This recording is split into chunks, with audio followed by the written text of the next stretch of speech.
ça va pas aller bien loin, ça se regarde effectivement. Ça hésite, ça on hésite. cherche le bon moment sans doute parmi ce petit groupe de moins de 10 coureurs, d'une dizaine de coureurs.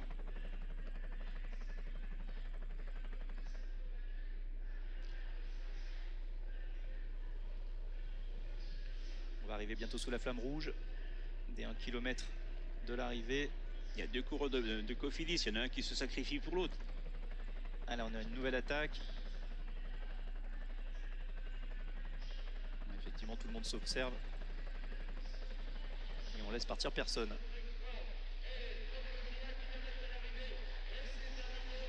300 mètres de l'arrivée, on va arriver sur ce petit faux plat montant.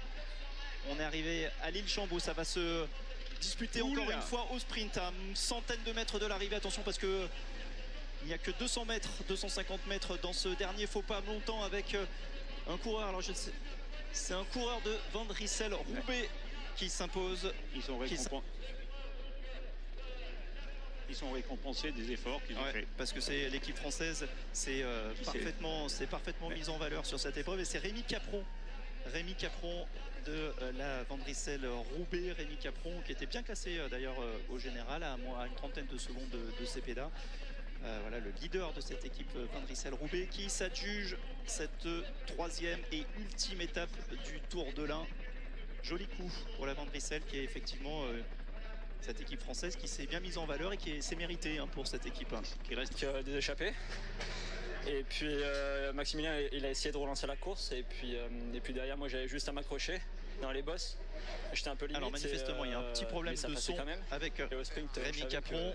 C'est un peu aléatoire et puis j'ai une belle pointe de vitesse, du coup je pensais que ça pouvait le faire et ça l'a fait, donc c'est parfait. C'était une vraie leçon de tableau noir, c'était la stratégie que vous avez mise sur place, échafaudée ce matin?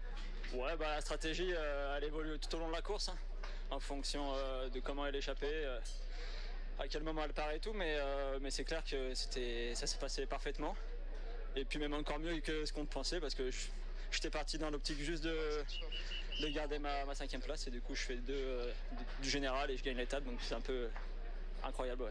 24 ans, c'est votre plus belle victoire jusqu'à présent. Qu'est-ce qu'elle représente pour vous, Rémi? Je sais pas trop, je réalise pas trop, je pense.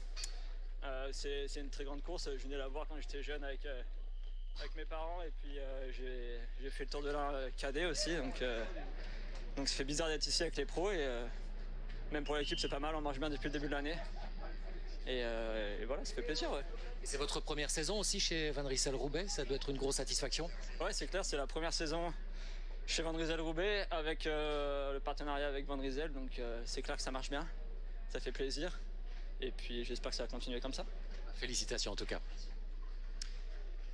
Eh oui, félicitations à Rémi Capron, 24 ans, né à Échirolles tout près de...